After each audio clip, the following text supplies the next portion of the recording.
Hello la communauté, dans cette vidéo on parlera des fameux ETF dont tout le monde a sans doute entendu parler. On fera une courte définition, donc on définira, on parlera bien sûr des avantages, on parlera bien évidemment des inconvénients, car il y en a aussi, contrairement à ce qu'il dit. On prendra un exemple concret, on fera vraiment l'exercice de prendre un exemple concret, pardon. On parlera également des sites utiles au choix des ETF et on challengera, ça je pense que c'est nécessaire, la théorie du tout ETF. Bref, on sera très pratique, on évitera la théorie dans cette vidéo. Alors cette vidéo est très riche, elle aborde les ETF de fond en comble, elle se veut presque comme un cours que certains seraient prêts à vous faire payer un certain prix, on dira. Vous verrez, il y a vraiment des éléments de stratégie vers la fin, restez jusqu'à la fin, ne quittez pas la vidéo avant, vous allez quand même perdre beaucoup de valeur. Et d'ores et déjà, mettez-moi des pouces bleus, ça m'encourage à faire des vidéos de plus en plus poussées, à vous apporter beaucoup de valeur gratuitement. Abonnez-vous bien sûr. Alors avant toute chose, on va donner une petite définition. Donc qu'est-ce qu'un ETF? Un ETF, en fait, c'est un fonds de placement dont l'objectif est de répliquer les performances d'un indice. Alors, qu'est-ce qu'un indice?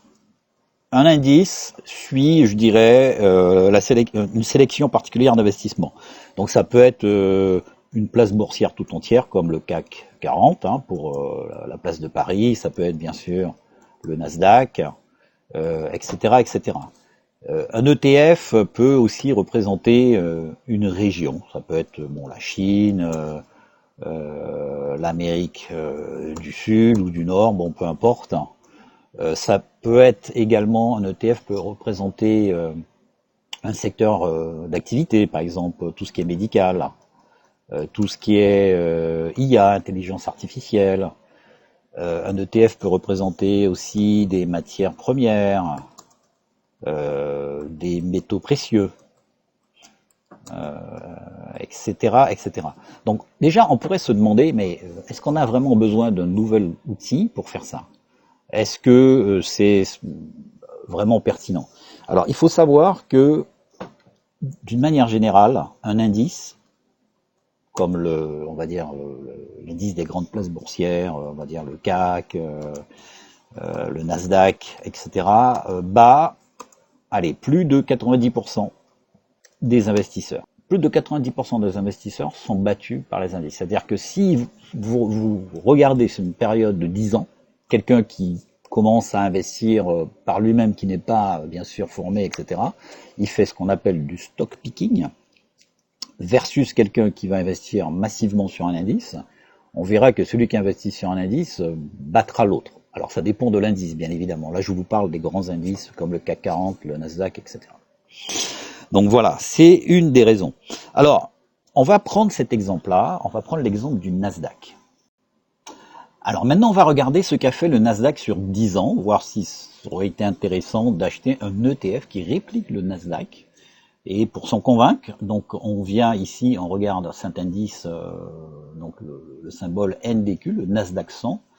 On se met sur un time frame monthly, donc mensuel, pour vraiment voir l'évolution sur 10 ans. Donc on va se projeter en arrière, on va se mettre depuis janvier 2012, donc c'est ici, et on va regarder, on va mesurer un petit peu ce qu'on aurait gagné si on avait investi en janvier 2012 jusqu'à janvier 2022. Donc janvier 2012, c'est cette barre ici, donc je viens là et je mesure ce que ça m'aurait rapporté jusque janvier, décembre, janvier. Donc là, le mois de janvier était en perte, donc ça se passe ici. Donc on voit ici que sur 10 ans, j'aurais gagné 511%. On aurait gagné 500%. C'est-à-dire que si j'avais mis 10 000 euros en janvier 2012, en janvier 2022, j'aurais eu 50 000 euros. Ou 1000 euros, 5 000 euros, peu importe. Mon capital aurait été multiplié par 5 sans rien faire, juste en déposant cet argent-là. Donc en effet, on voit, on pourrait faire l'exercice pour un autre indice, mais on voit que c'est quand même assez intéressant. Alors maintenant qu'on est convaincu de l'approche investir sur un indice, on va, comme vous l'avez compris, acheter un ETF parce qu'on aura du mal à acheter cet indice-là avec notre propre argent, c'est trop compliqué comme on l'a vu. Donc, si j'achète un ETF qui est censé représenter le Nasdaq, je m'attends également que le cours de cet ETF respecte cette courbe, qu'il épouse au plus près possible, et c'est ce qui me fera dire que l'ETF que j'ai acheté représente vraiment le Nasdaq. Donc c'est ce qu'on va faire maintenant. On va comparer donc la courbe du Nasdaq que vous voyez ici avec la courbe d'un ETF que je connais, qui s'appelle XNAS, voilà, celui-là. Je vous montrerai tout à l'heure comment on choisit les ETF. Celui-là, je l'ai pris totalement par hasard, mais il faut savoir qu'il y a tout plein d'ETF qui reproduisent le Nasdaq, et je le choisis en termes de comparaison. Donc voilà, et j'ai oublié une petite chose, c'est de me remettre sur un time frame journalier, pardon. Donc si je reviens sur pourquoi revenir sur un time frame journalier? Parce que cet ETF là, il peut être extrêmement récent, donc je n'aurai pas une courbe qui épouse parfaitement les cours du Nasdaq. Par contre, si je reviens sur un time frame journalier, tout à l'heure on n'avait que les chandeliers japonais, maintenant comme on superpose donc la courbe de l'ETF que j'ai choisi, qui s'appelle XNAS, pardon, et on voit que cette courbe-là apparaît en rouge ici, une toute petite ligne rouge très fine, mais ça suffit à nous montrer que, en effet, elle épouse parfaitement les variations du Nasdaq. Donc là, je suis plutôt rassuré, c'est vraiment un ETF qui représente les cours du Nasdaq. Donc, analysons maintenant de quoi est composé le Nasdaq. Donc, imaginons qu'on soit intéressé par cet indice-là, donc le Nasdaq 100. Il est composé, comme son nom l'indique, de 100 valeurs. Donc aujourd'hui, à l'heure où je vous parle, il y aura de l'Apple. La valeur d'Apple, on va dire, 154. Il y aura du Microsoft aussi, je pense, MSFT, et une valeur de 280. C'est juste à titre d'exemple. Il y aura de l'Amazon. Pour à peu près, je crois que c'est 2009, quelque chose comme ça, 2900. C'est assez cher, la part. Il y aura du Google pour, je ne me rappelle plus, 2500. 2500. Et puis il y aura plein d'autres valeurs comme ça. Plein, jusqu'à 100. Donc, déjà là, il y a un premier souci.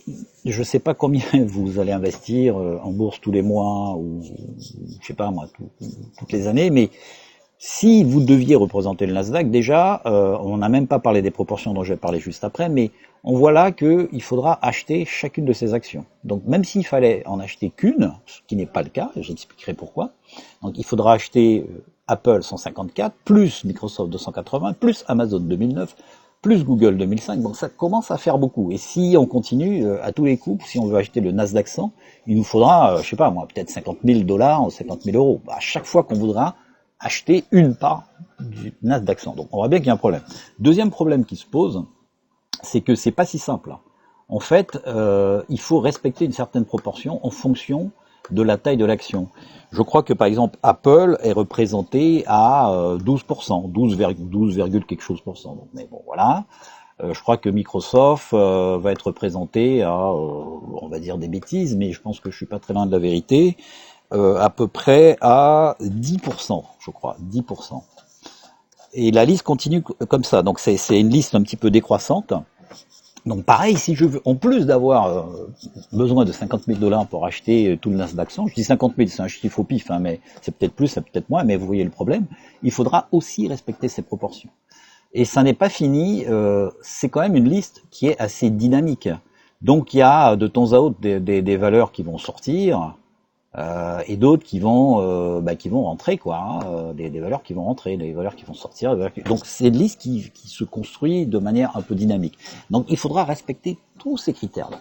Et donc c'est là que les ETF deviennent super intéressants.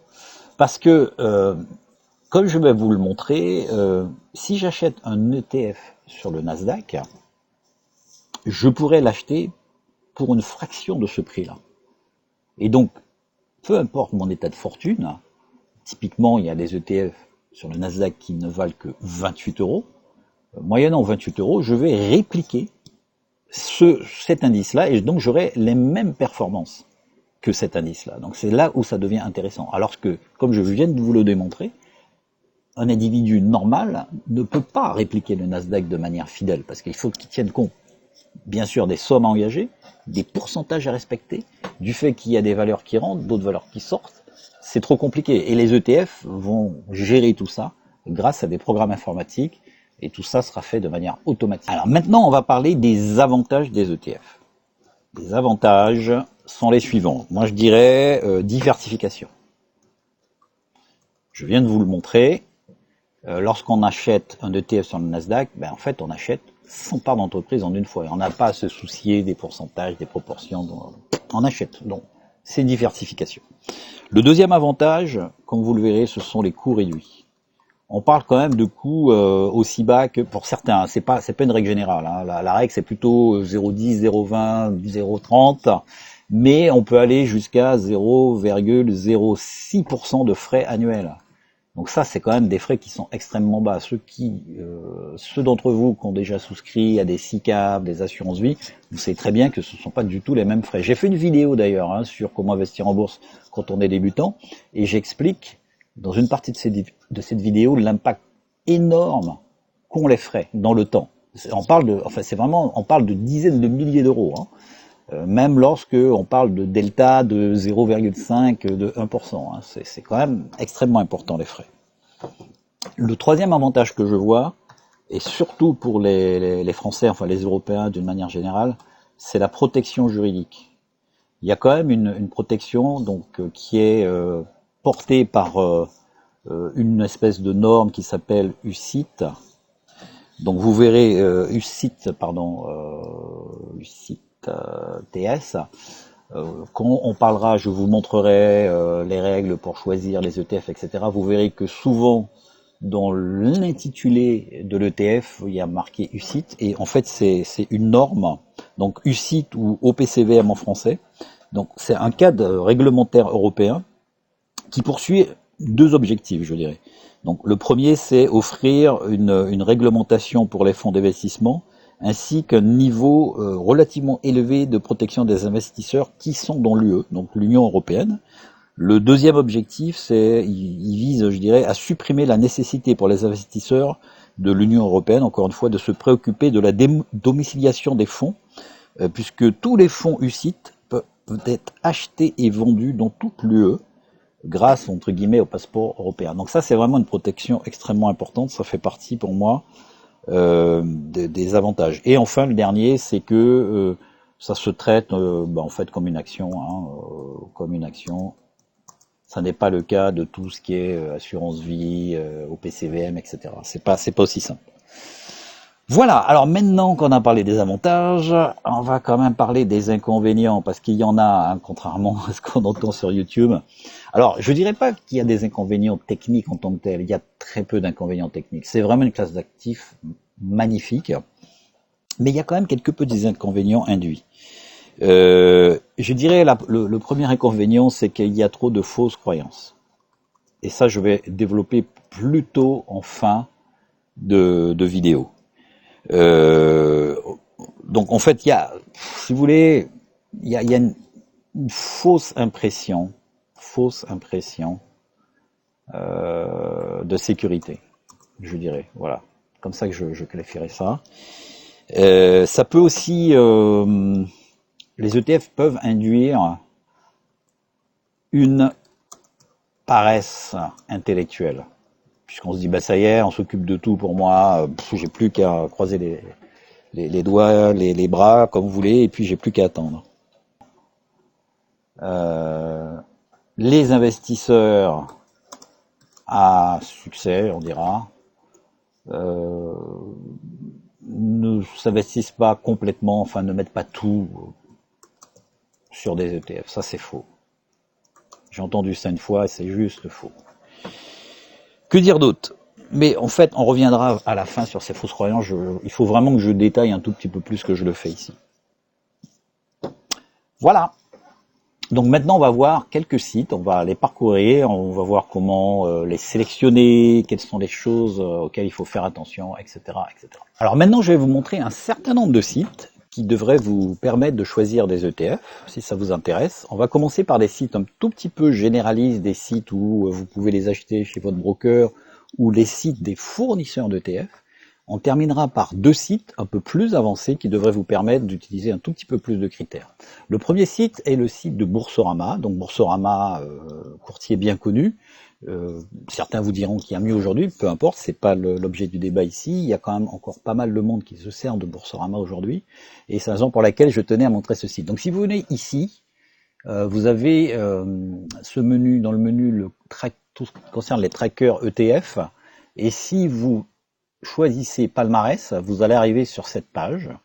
Et sur cette page, donc, vous avez plusieurs labels qui vous permettent de faire des sélections un peu plus fouillées.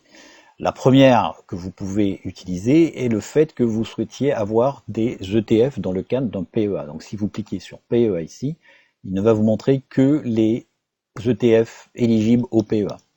Vous avez également ce qu'on appelle les univers, donc l'univers des actions. Si vous cliquez ici, vous n'aurez que les ETF relatifs aux actions, aux monétaires, aux obligations, etc., etc. Et un élément aussi important sont les devises. Est-ce que vous voulez des devises euros, dollars US, yens, etc. On n'en a pas parlé, mais ça peut être important. Parce que si vous pensez que demain le dollar va énormément surperformer par rapport à l'euro, ça peut être intéressant de prendre des ETF dans cette devise-là, puisque la conversion va se faire une bonne fois pour toutes. Et après, vous aurez une valeur en dollars, et quand vous allez la revendre, vous allez revendre avec la plus-value potentielle de l'actif, et puis potentiellement le delta entre ce que ça vous a coûté au moment où vous êtes entré et ce que ça vous rapporte aujourd'hui le dollar s'il a surperformé par rapport à l'euro. Donc ça, c'est quelque chose qui peut être aussi intéressant, une variable à regarder. Ensuite, vous avez les stratégies, les thématiques, la thématique des biens de consommation, de la technologie, de l'énergie. Donc c'est vraiment l'intérêt des ETF, encore une fois, c'est d'investir une bonne fois pour toutes dans une thématique et avoir plein d'actions moyennant un prix relativement raisonnable. Et donc juste en dessous, en fonction de, on va faire un petit exemple, on va dire, je veux que ça soit éligible au PEA, et je veux que ça soit la thématique de l'énergie. Donc là, vous aurez une sélection qui correspond à ça, PEA et énergie, en rouge, là, comme vous le voyez ici. Et aujourd'hui, j'aurai cet ETF-là de l'Ixor. Donc si vous cliquez dessus, vous aurez d'autres informations, vous aurez la cotation du jour, vous aurez le carnet d'ordre, les dernières transactions, vous aurez un graphe sur les variations annuelles, mensuelles, etc. Voilà, vous aurez un tout petit peu plus d'informations. Vous aurez également une notation, ils appellent ça un Morningstar, donc là on voit que c'est une note de 4 sur 5 qui est plutôt pas mal. Vous aurez le risque, là c'est risque maximum, les performances depuis le début de l'année à 1 mois, 3 mois, 6 mois, 1 an, etc. Les dernières analyses, le tracker, ce qu'on dise les forums, etc. Donc vous aurez tout ça. Alors sur le site de Boursorama, il y a une petite subtilité qui est le fait que, alors je vais enlever la sélection, je vais vous montrer ça tout de suite. Ils vont vous montrer, je crois, a priori, le palmarès des ETF, ils appellent ça 0 € de courtage. Donc là, il y en a 129. Donc là, c'est vraiment les ETF où il y aura, comme ils le disent, 0 € de courtage parce qu'ils ont eu des accords, etc. Donc ça peut être intéressant. Par contre, cette liste est très très limitée. Comme vous le voyez, sur la totalité des ETF que vous pouvez acheter chez Boursorama, il n'y en a que 129 sur pratiquement plus de 600. Il y en a 459 autres, je dirais, que vous pouvez acheter moyennant les frais de courtage, bien évidemment. Donc ça, c'est vraiment la particularité de Boursorama. Donc voilà, ici c'est le site de BlackRock et iShares. Donc c'est un site qui vend des fonds, dont des ETF. Donc là, il faut filtrer que on n'est intéressé que par les ETF iShares. Et à partir de là, on peut aussi choisir des classes d'actifs. Donc là, j'ai choisi les actions. Il y en a 309 ETF d'actions. On peut aussi choisir la région, donc développée, pas développée, Europe, monde, etc. On peut choisir des ETF qui s'inscrivent dans le cadre d'un PEA ou pas. Et il y a même une espèce de classification, je dirais, un peu écologique. Donc il vous l'explique ici. Donc article 8. Produits favorisant les caractéristiques environnementales, article 9, produits ayant pour objectif des investissements durables. Donc on peut aller jusque là. Et donc en dessous, vous aurez donc le nom des ETF, vous aurez des éléments de performance, vous aurez la valeur liquidative, donc celui-là il coûte quand même assez cher. Vous aurez l'activeness, donc ça c'est la taille du fonds, depuis quand il existe, le fait qu'il y ait distribution, pas de distribution, ça. Là, pas de distribution, ça veut dire qu'en fait, il ne distribue pas les dividendes. Ici, il les distribue, il les redistribue 4 fois par an, là c'est semestriel, etc., etc. Et donc, par contre, je n'ai pas vu de manière évidente où sont les frais, je crois qu'on est obligé de cliquer, et quand vous cliquez, bien sûr, vous avez beaucoup plus d'informations, le year to date, etc. Et les frais, les fameux frais, ils sont un tout petit peu plus bas. Il faut un peu les chercher, les fameux TER que vous voyez ici, donc 0,48%. Donc ça, ce sont les frais que vous aurez à payer chaque année. La devise de base également est notifiée ici. Là, c'est le yen. Elle est notifiée également.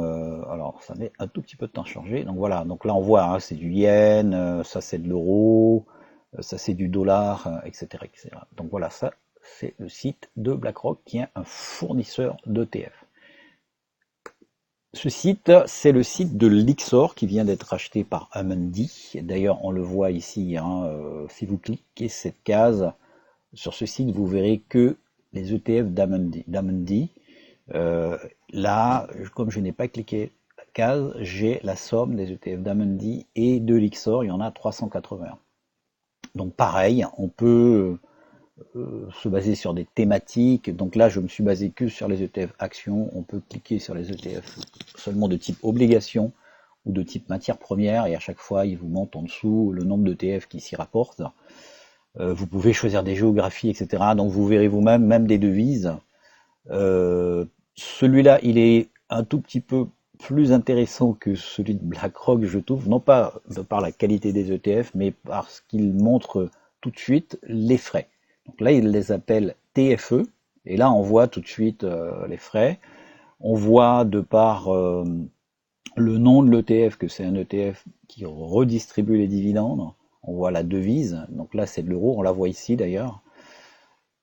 Ici, c'est intéressant parce que, à titre d'information, quand vous voyez un ETF qui s'inscrit comme étant un Daily Hedge to Euros, ça veut dire qu'il va hedger l'euro.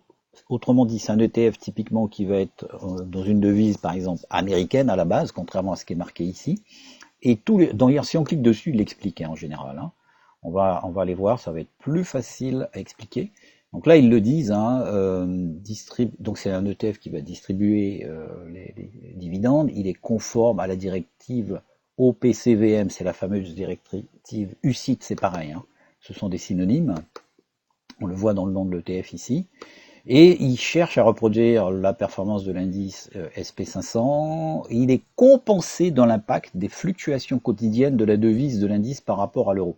Donc c'est la raison pour laquelle on appelle ça des ETF hedgés, hedge to euros. Ça veut dire que comme le SP500 c'est le marché américain, donc on achète des actions avec des dollars, il compense le risque de change au quotidiien. Alors, franchement, ça se fait pas gratuitement. Ça se fait pas gratuitement parce que ce qu'ils vont faire, ils vont faire des conversions quotidiennes. Moi, je préfère dire, bah écoutez, c'est tant qu'à faire, j'achète un ETF avec une monnaie USD, à condition que bien sûr l'USD surperforme l'euro dans le temps.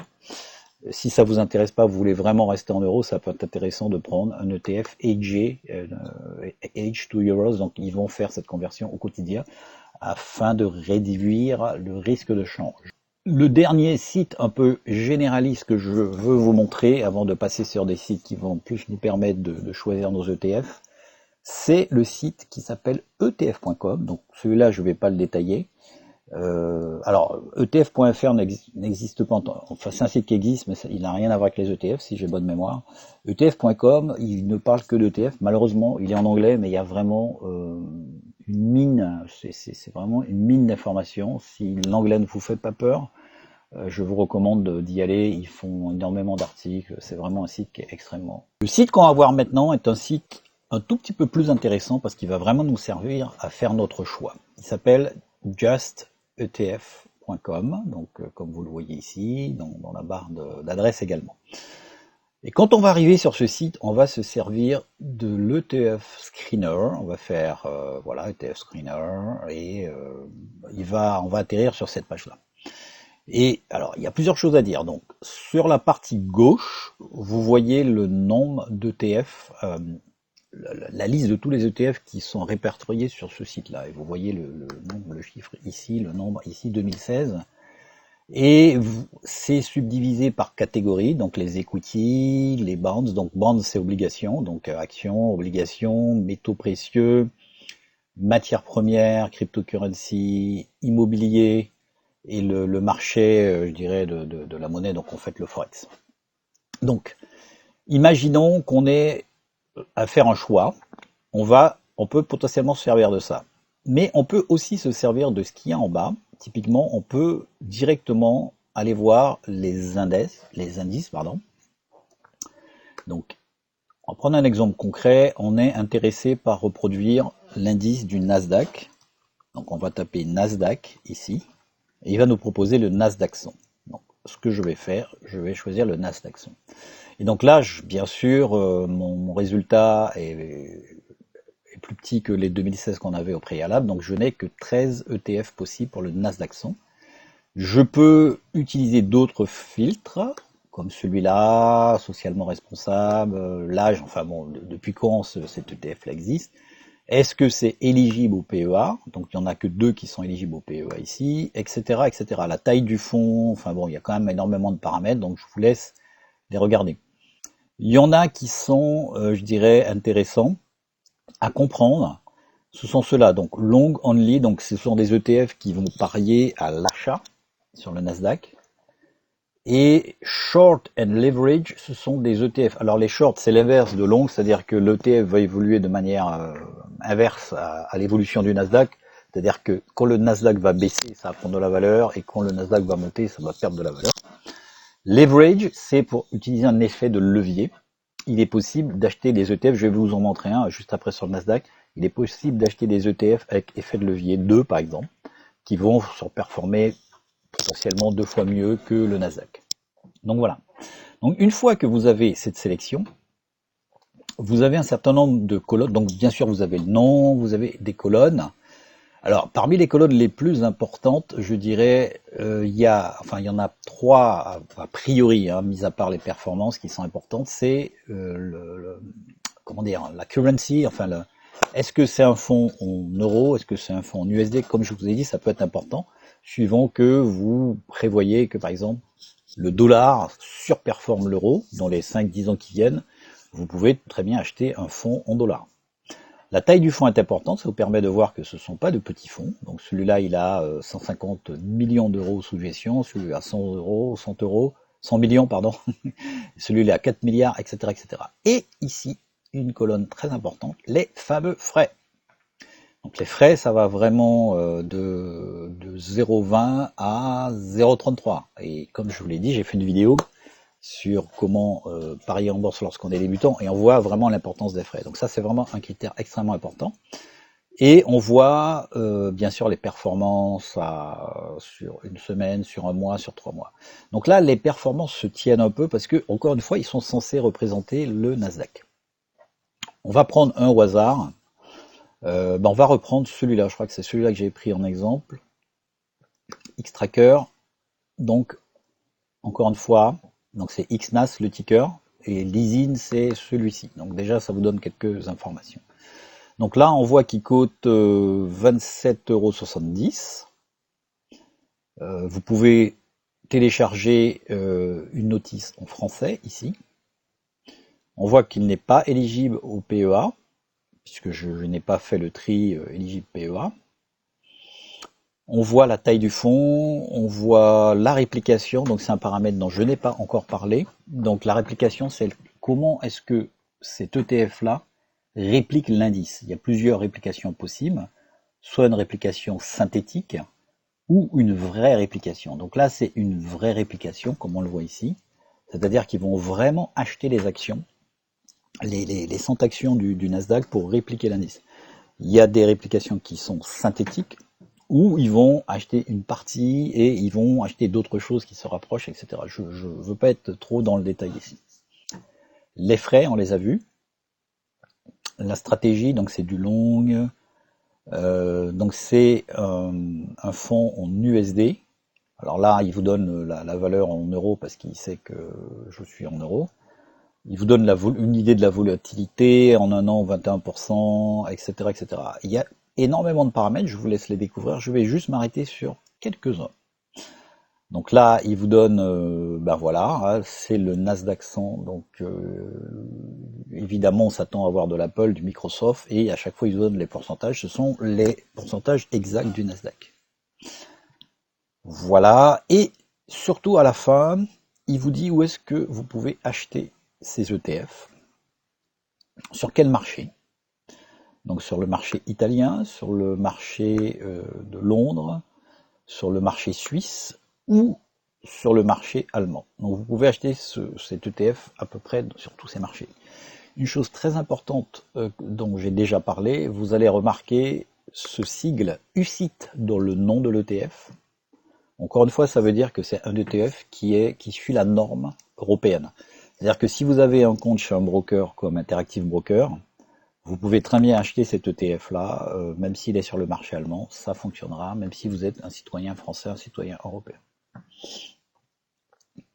Donc voilà, alors autre chose de très important, c'est que lorsque vous allez choisir des ETF, vous pourrez rajouter bien sûr plus de colonnes. Hein. Donc là, j'ai mis juste ces colonnes-là, on peut en rajouter beaucoup plus, on peut mettre la volatilité à 1 an, à 3 ans. Et lorsque vous aurez toutes ces colonnes, malheureusement, il faudra un tout petit peu scroller vers la droite pour voir le reste des colonnes. Et ce qui est intéressant, bien sûr, c'est que comme vous aurez tous les ETF du Nasdaq sur une seule page, donc vous pouvez dire je vais afficher les 100 premières pages, il sera aussi possible pour vous de les comparer. Par exemple, de dire, ben écoutez, moi, ma stratégie, c'est vraiment les plus petits frais. Donc on voit les 3 premiers qui font du 0,20%. Après, le deuxième critère, ça peut être la taille du fonds. On voit que celui-là, il est plus intéressant. Après, le troisième critère, ça peut être bien sûr les performances. On voit que non seulement la taille du fonds est supérieure à celui-là, mais les performances sont meilleures. Il reproduit beaucoup mieux l'indice. Ou alors ça peut être, ben moi, ce qui m'intéresse, c'est les performances à 3 mois. Quel est le plus intéressant? C'est celui-là. Ou alors les performances à 1 an. Normalement, les performances ne devraient pas trop varier. Si vous voulez, il y a des petites différences de performance ici par rapport à plein de paramètres comme la manière dont c'est reproduit, etc. La vélocité de cette reproduction. Mais normalement, on reproduit encore une fois le Nasdaq, donc ça devrait se tenir dans un mouchoir de poche. Et pourtant, on voit que ça n'est pas vraiment le cas. Et donc, en plus de savoir sur quel marché on peut acheter cet ETF, donc en Suisse, Londres, bourse italienne, bourse allemande, c'est important aussi de voir avec quelle monnaie. Est-ce qu'on va acheter avec des euros ou avec des livres sterling, si on va sur le marché de Londres.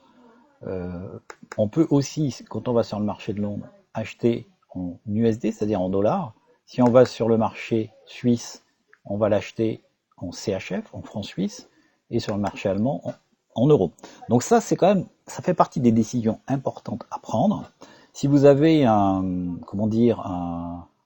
vous êtes par exemple chez Interactive Broker, vous pourrez acheter sur chacun de ces marchés. C'est-à-dire que lorsque vous allez rentrer ce ticker-là, normalement, il va vous proposer, il va dire, ouais, mais je le vois sur le marché de Londres, etc. Où est-ce que tu veux l'acheter?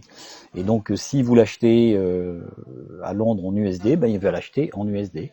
Et ça peut être bénéfique si, par exemple, le dollar surperforme par rapport à l'euro. Donc, ça peut être une stratégie. À ce propos, un autre paramètre intéressant, excusez-moi, je reviens au tout début. Donc on était ici, là où on voyait vraiment la capitalisation de cet ETF et compagnie. Il y a des paramètres qu'on n'a pas vus sur la droite qui sont les politiques de versement de dividendes. Donc là, il n'y a pas de versement de dividendes, on le voit ici, accumulating, ça veut dire qu'il va réinvestir les dividendes, il ne va jamais les reverser. Ça aussi, ça fait partie des décisions à prendre. Est-ce qu'on préfère un ETF qui reverse les dividendes ou qui les remet dans le pot de telle sorte qu'on profite des fameux intérêts composés. Donc ça, c'est aussi des paramètres importants. Donc les paramètres de à quelle monnaie je vais acheter mon ETF sont importants. Bien sûr, les frais, enfin tout ce que j'ai dit au début. Quelle monnaie est-ce que je les achète en euros? C'est pas parce que je suis en France que je dois les acheter en euros. Je peux les acheter en francs suisses si je considère que le franc suisse va surperformer et si je veux tenir ma position très très longtemps. Et est-ce que je veux un ETF qui va reverser des dividendes ou alors qui va les réinvestir? Donc rappelez-vous, si vous reversez des dividendes, donc il y a toute la partie fiscalité qui va intervenir, suivant qu'on est dans un PEA, par exemple un PEA, etc. Moi, personnellement, mon choix est toujours accumulating, et on va voir un autre ETF, par exemple, pareil, sur le Nasdaq, qui a une autre politique, comme celui-là. Donc celui-là, c'est un autre ETF qui s'appelle Invesco EQQQ, Nasdaq 100, UCITS, rappelez-vous, ça c'est la norme, et c'est bien un ETF. Et quand on regarde bien, donc cet ETF-là, la part est de 294 €. Il n'est pas éligible au PEA. Donc c'est tous les paramètres qu'on a déjà vus. Mais par contre, sur la partie droite, la politique de dividende est un tout petit peu différente. Cette fois, il distribue, comme on le voit, distributing. Et donc, si on regarde les performances, il est fort à parier que les performances, ben là on voit, hein, year to date, il est à moins 14,82%, alors que l'autre était, si j'ai bonne mémoire, à moins 13%. Donc la différence de performance s'explique que lui, il redistribue les dividendes. Hein. Bien qu'ils reproduisent exactement le Nasdaq comme l'autre, ils n'ont pas des performances équivalentes à cause du fait qu'ils reproduisent les dividendes. Alors, lorsque l'on compare des ETF, il faut faire très attention de comparer des pommes avec des pommes. Exemple concret. Ici, on a l'ensemble des ETF du Nasdaq 100, encore une fois. Il y en a 13. Imaginons que je veuille utiliser comme critère la performance sur un an. Donc je fais un tri sur cette colonne, performance sur un an. Voilà. Ordre décroissant. Donc les performances vont de 14,26 pour les meilleurs jusqu'à 13,44% pour les moins bons. Comment on peut expliquer un tel écart de 0,75% sur l'année alors qu'on parle du même index? Eh bien, sans doute parce qu'il ne s'agit pas tout à fait des mêmes ETF. Ils ont des caractéristiques qui sont tout petit peu différentes. C'est ce que je vais essayer de vous montrer.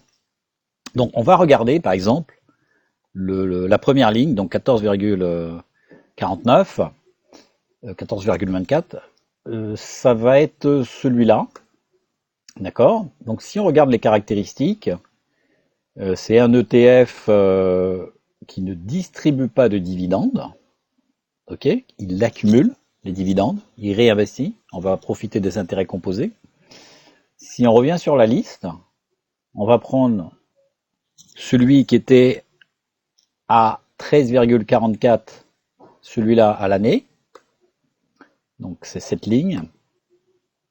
Eh bien on se rend compte tout simplement que celui-là distribue les dividendes. Étant donné qu'il distribue les dividendes, de manière quasi automatique, sa valeur faciale va chuter le jour où il y a une distribution de dividendes. Donc, ce qui explique la différence de pourcentage, mais qui va être contrebalancé par le fait que cet ETF-là, a distribué les dividendes alors que l'autre n'en a pas distribué. Donc ça, c'est très très important. Il faut faire extrêmement attention lorsqu'on fait les comparaisons. Il faut tenir compte de toutes les caractéristiques. Il faut tout regarder, etc. Être sûr qu'on parle vraiment de la même chose. Donc maintenant, je vais vous montrer un autre site qui va compléter notre analyse. Et pour cela, j'aurai besoin non pas du ticker, mais de l'ISIN.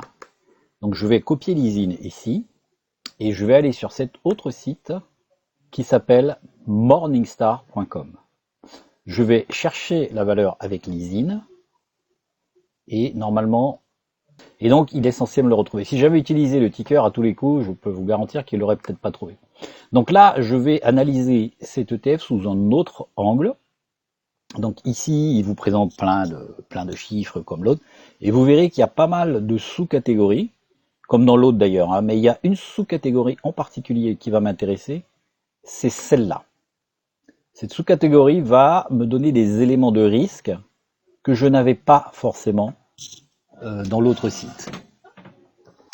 Et en particulier, cette partie, Risk and Volatility Measures, donc où on parle de Standard Deviation, Sharpe Ratio, etc. Donc ça, ce sont des notions que je vais essayer de vous expliquer de manière simple, sans trop vous perdre, parce que bon, après vous pouvez aussi faire vos propres recherches éventuellement, Mais tant qu'on y est, donc autant vous donner quelques éléments de compréhension. Premier élément dont on va parler, c'est celui-là, Standard Deviation. Donc en fait, c'est, on va dire, c'est un écart type qui est mesuré. Et pour le faire extrêmement simple, ça va un peu mesurer la volatilité.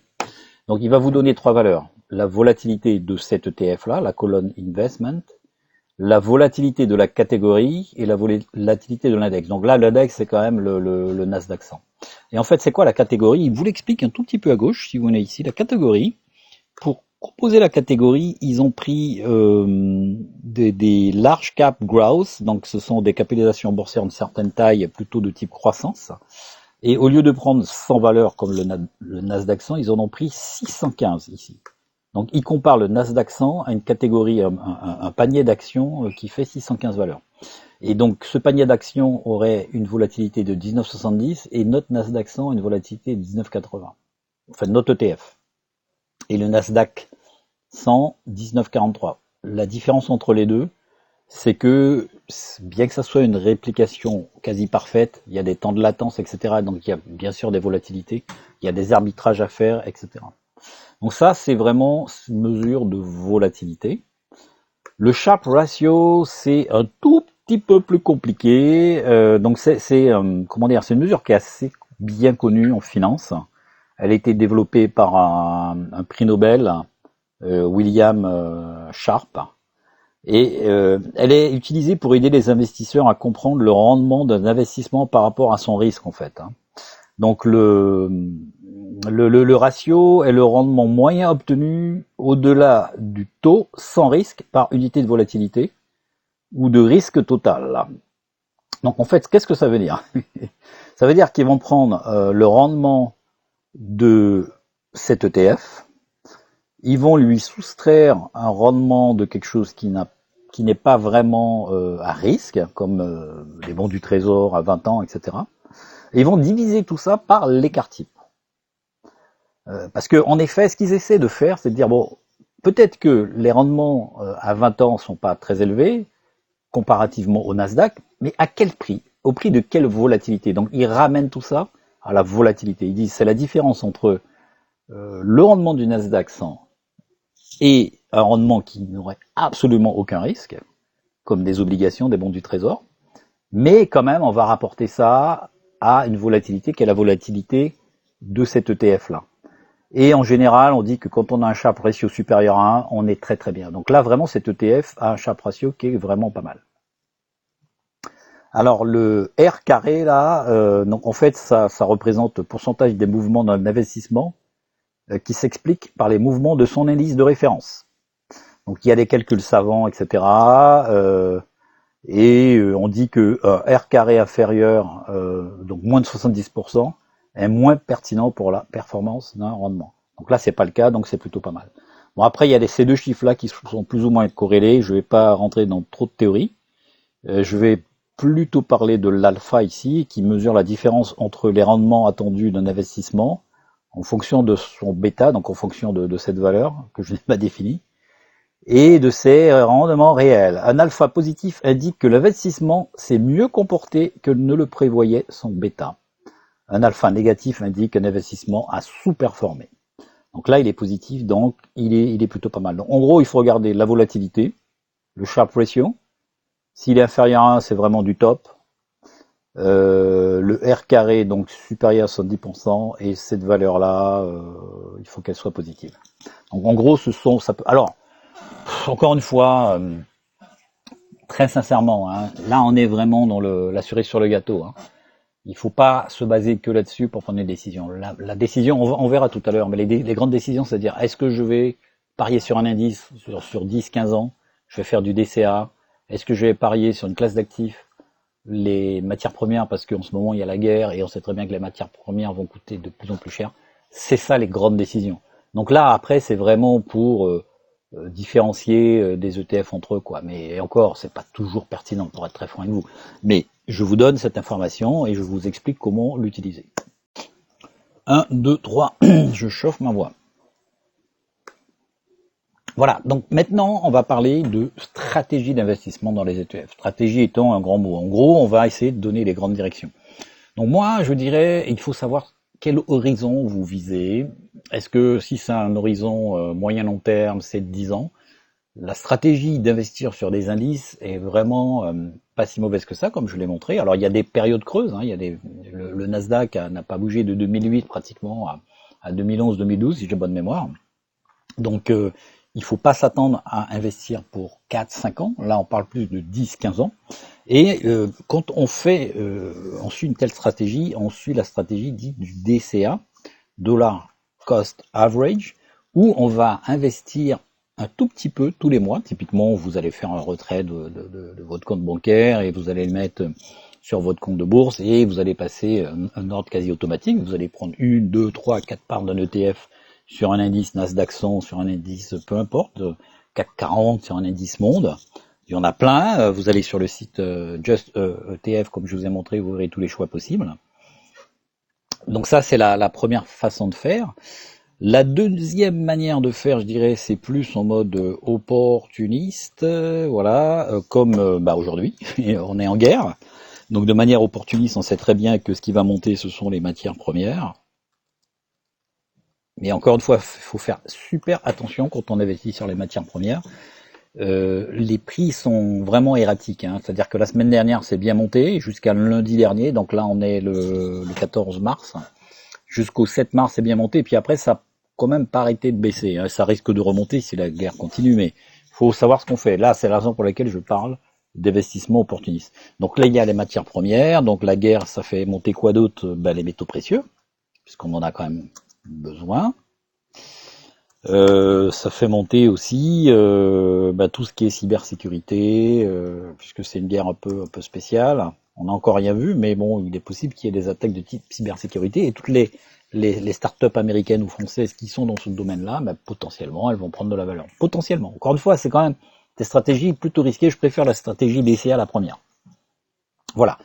On peut aussi faire quelque chose d'un peu plus yuxe, comme investissement portefeuille long terme.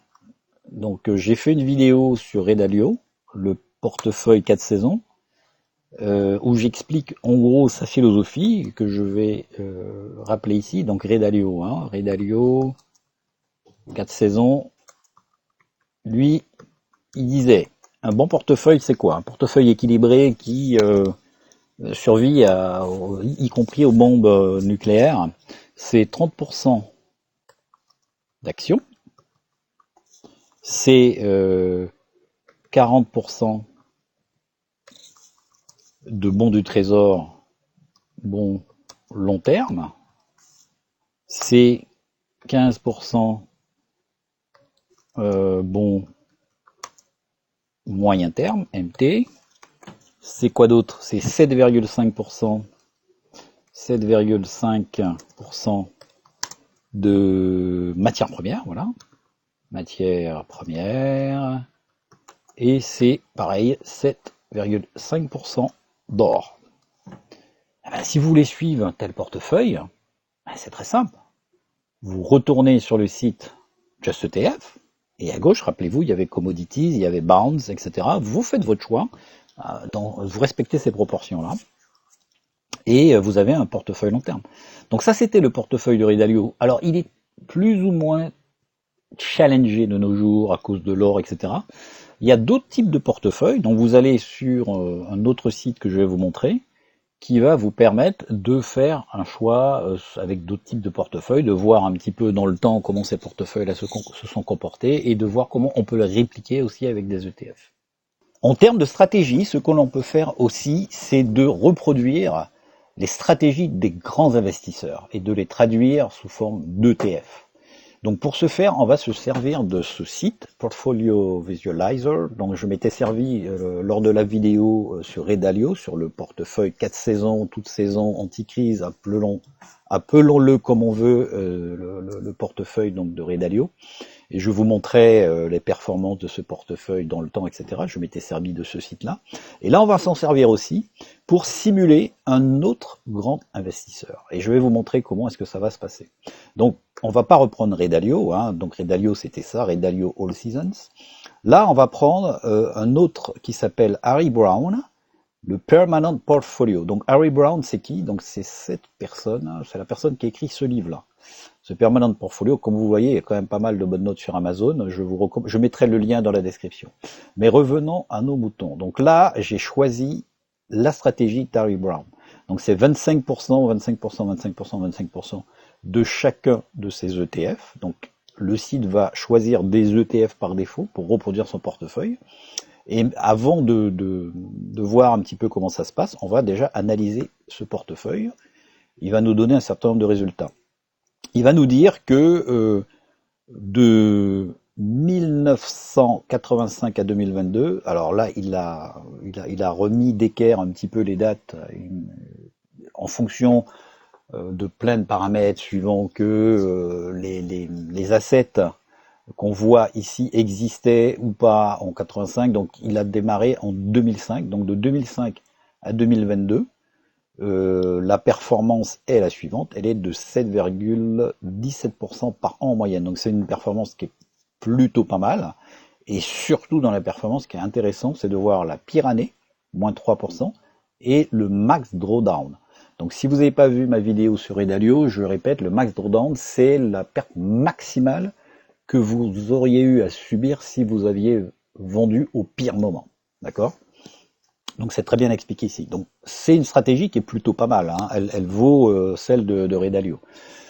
Et surtout, le site va vous donner directement les 4 ETF ici, puisqu'il répartit son portefeuille en 4 portions vraiment égales, les 4 ETF qu'il faut acheter pour reproduire cette stratégie. Donc c'est vraiment merveilleux. Là ça vous vaut quand même des pouces bleus, mettez plein de pouces là, au moment où je vous parle. Abonnez-vous si ça n'est pas encore fait, activez les cloches, etc. Parce que les informations que je vous donne là, ce sont des informations que certains seraient prêts à vous faire payer très cher, croyez-moi. Et tout ça est gratuit. Je vous laisse vous promener dans les autres onglets. Et avant de passer à autre chose, pardon, là, je vais vous montrer quelques paramètres. Donc là, j'ai dit, je pars de 85-2022. Des fois, comme vous l'avez vu, il peut dire, ben non, moi je peux pas, j'ai pas les données depuis 85. J'ai dit, je partais avec une somme de 10 000 euros, je veux simuler ça. Et par contre, je peux faire quelque chose d'un tout petit peu plus luxe. Je peux dire, en fait, je vais soit retirer de l'argent, ou soit au contraire en mettre régulièrement. Donc qu'est-ce que je vais mettre? Je vais mettre 100 $. Quelle fréquence? Fréquence. Alors soit je dis, bon, en fonction de l'inflation, donc il va ajuster en fonction de l'inflation. Je vais dire tous les mois. Je veux simuler que je pars en 85, donc là on a vu, hein, dans ce cas-là il s'est remis à 2005, je pars avec une somme de 10 000, je mets sur le compte 10 000, j'achète ces fameux ETF, et puis tous les mois je rajoute 100 $. Et qu'est-ce que ça va faire? Donc je vais refaire le calcul. Et si j'étais parti en 2005, donc, hein, puisque comme vous le voyez ici, hein, il est reparti de 2005. En 2005, j'achetais ces 4 ETF et je mettais 100 $ jusqu'à 2022. J'aurais à ce jour 70 000 $. J'aurais un rendement de 12%. Le drawdown ne change absolument pas. Donc ça, voilà, ça c'est très intéressant. Donc comme vous le voyez, vous pouvez comparer d'ailleurs deux portefeuilles, hein. On va faire un dernier pour la route. On va prendre une stratégie très très simple, 60-40, donc 60% actions, 40% obligations. Bond, c'est obligation en anglais. On voit ce que ça donne. Avant tout, je vais faire un RAZ, ça va être plus simple. Je reviens, je fais 60-40 et j'analyse le portefeuille. Donc je pars de 85 à 2022, il n'a pas les données, il va se réajuster, il me dit non, moi je pars de 93 à 2022, et j'ai fait la même stratégie, je mets 10 000 $ au début, et tous les mois je mets 100 $. Ça vous permet de voir, hein, justement ce que ça donnerait si vous donniez la peine de mettre régulièrement, de faire le fameux DCA, Dollar Cost Average, tous les mois je mets une certaine somme. Et donc là je fais 60% et 40%, donc là c'est 2 tickers d'ETF, les noms vous les voyez ici.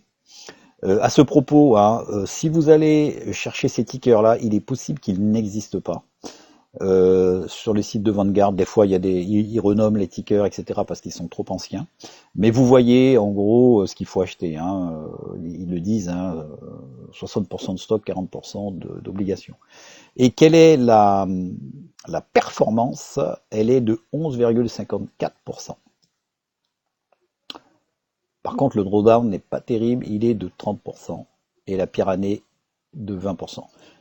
Voilà. Donc, vous pouvez vraiment faire vos propres stratégies. Alors, vous n'êtes pas obligé de choisir un portefeuille tout fait. Vous pouvez aussi mettre vos propres valeurs hein, ici. Hein. Donc là, on va juste pour vous montrer. Hein.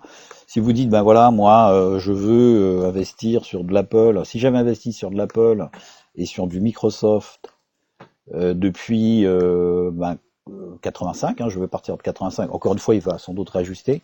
De 85, je mettais 10 000 dollars en 85 et je mettais 100 dollars tous les mois. Qu'est-ce que ça me donnerait? Je pense que ça fait une somme astronomique. Ah oui, et je dis 50-50, pardon. Il m'a dit que je n'avais pas fait d'allocation.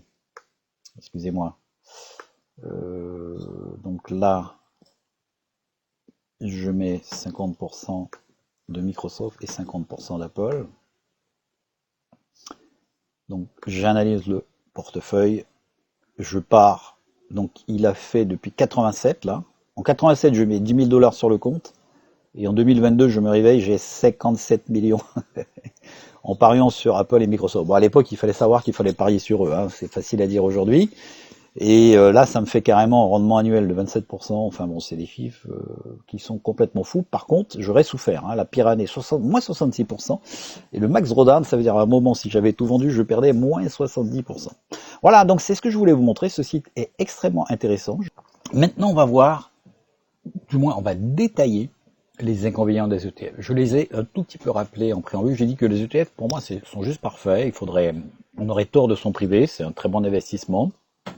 Par contre, moi je m'érige quand même en faux auprès de ceux qui ne jurent que par les ETF, qui disent ah ben c'est complètement idiot de faire autre chose, désormais il faut faire 100% d'ETF. Et on va essayer d'analyser leurs principaux arguments, essayer de les démonter un par un, parce que franchement, je pense que soit ils sont trop jeunes, ou soit ils sont malhonnêtes intellectuellement. Donc ces youtubeurs, ils vont utiliser comme argument pour vous convaincre, même les prix Nobel, alors j'ai vu ça une fois, prix Nobel, les prix Nobel, ils disent que c'est là-dessus, c'est dans des ETF qu'il faut investir. Alors je le marque, hein, prix Nobel, parce que ça quand même, ça vaut le coup de le marquer. Oh, excusez-moi, j'ai même mis un grand N et un grand O, tellement cet argument-là me tue.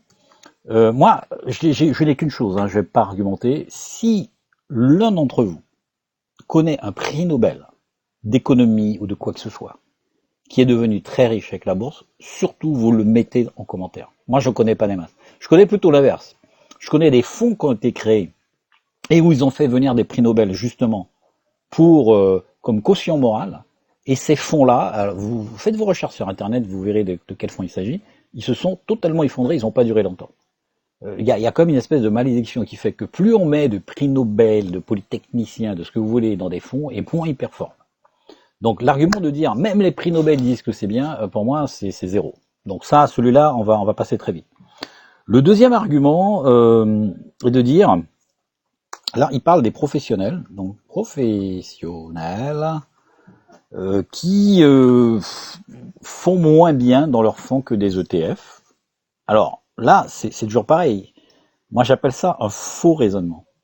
Le but d'un professionnel n'est pas de faire de l'argent grâce à ses placements, mais surtout grâce aux frais qu'il vous facture. Il faut le comprendre, je le répète, le but d'un professionnel n'est pas de faire de l'argent grâce à ses placements, mais grâce aux frais qu'il vous facture. Il faut vraiment comprendre ça. Ceux qui sont passés par des banques, etc., et qui ont perdu beaucoup d'argent sur une période de 10 ans, de 15 ans, comprendront. Les plus jeunes, ben, je peux rien faire pour vous, attendez, et vous verrez bien. Donc, encore une fois, dire même les professionnels sont battus par les ETF, c'est un faux raisonnement, pour la raison que je viens de vous dire. Et pire que ça, il faut savoir que les professionnels, ils ont des contraintes que vous n'avez pas en tant que particulier. Ils sont obligés de détenir un minimum d'actions suivant les fonds. Il y a des règles très complexes, là où vous pouvez être liquide du jour au lendemain si ça vous chante, parce que vous voyez que les choses tournent mal. Eux, ils peuvent pas faire ça.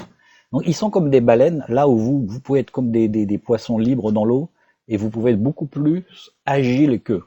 Donc utiliser cet argument-là, c'est un faux argument et c'est vraiment... Alors soit la personne qui l'utilise, on est consciente, elle est malhonnête, soit elle est trop jeune, elle n'a pas compris comment ça fonctionnait, elle vous balance n'importe quoi. Mais ça, je l'ai déjà entendu.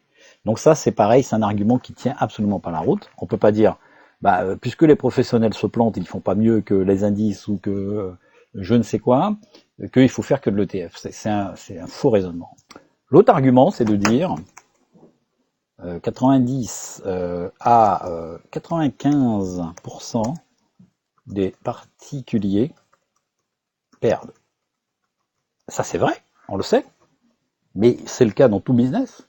Si vous regardez les startups qui se créent, vous regardez les entreprises qui se créent, au bout de 5 ans, 90 à 95% de ces entités meurent. Elles meurent des compétences, elles meurent de manque de formation. La bourse, c'est un business. Si vous formez pas, vous regardez pas vos affaires, je dirais de manière régulière, ça va pas marcher. C'est un business comme un autre. Donc on peut pas dire que à cause de ça, il faut faire que de l'ETF. Ça c'est quand même un circuit intellectuel un peu court. Et enfin, l'argument massu, c'est de dire même les grands investisseurs ne font que ça. Et ça c'est complètement faux. Donc souvent, lorsqu'ils parlent des grands investisseurs, ils pensent à Warren Buffett, à Ray Dalio. Écoutez, moi je suis allé il n'y a pas très longtemps sur le site de Bridgewater, de voir la composition de leur portefeuille. Je vois en effet qu'ils ont des ETF. Celui-là, c'est un ETF. Celui-là, c'est une action bête et méchante qu'on peut acheter. Celui-là, c'est un ETF. Ça, c'est une action. Ça, c'est une action. Ça, c'est une action. Costco. Coca-Cola, c'est une action que vous connaissez tous. Alibaba, pareil. Ça, c'est un ETF, etc. Vous voyez bien que ces gens-là sont pas débiles au point de dire, je fais que des ETF, quoi. Donc voilà, ça c'est un peu ce qui m'agace, c'est un peu la raison pour laquelle j'ai fait cette vidéo, où je vois des jeunes, des gens qui n'ont absolument aucune expérience, qui ont le lait qui coule du nez, pour pas dire plus, et vous disent, désormais il faut faire que des ETF. Et non, ça c'est complètement faux. Ça donne une fausse impression de sécurité, ça induit encore une fois de la paresse intellectuelle, mais il faut pas se laisser engluer, il faut pas croire que une fois qu'on s'occupe de vous, tout va bien. Il faut continuer à faire vos propres recherches, continuer à regarder les pépites, continuer à regarder les actions qui vont carburer. Il y a des formations pour ça, il y a des stratégies pour pas perdre trop d'argent lorsque ça tombe mal, etc., etc. Donc non, on ne peut pas dire qu'il faut investir que dans des ETF. Sauf si on est le cas de stressé, qui n'a pas le temps, qui veut absolument pas s'en occuper, pourquoi pas? Mais ça va se faire à votre détriment sur une période de 10-15 ans. Vous allez perdre beaucoup par rapport à quelqu'un qui va faire bien sûr peut-être 60-70% d'ETF, peut-être 50% d'ETF, et 50, 20 ou 30% d'autres choses. Voilà, cette vidéo touche maintenant à sa fin. Si elle vous a plu, donc comme vous avez pu le voir, je donne beaucoup de valeur, je donne des signes, je donne des stratégies, j'explique quand même pas mal de choses. J'ai vu plusieurs vidéos sur les ETF, il me semble qu'il y a quand même pas mal de vidéos qui ne donnent pas autant d'informations. Si tout ça vous a plu, vous mettez un pouce bleu et surtout vous vous abonnez. Et je vous dis à la prochaine pour d'autres vidéos encore plus fouillées.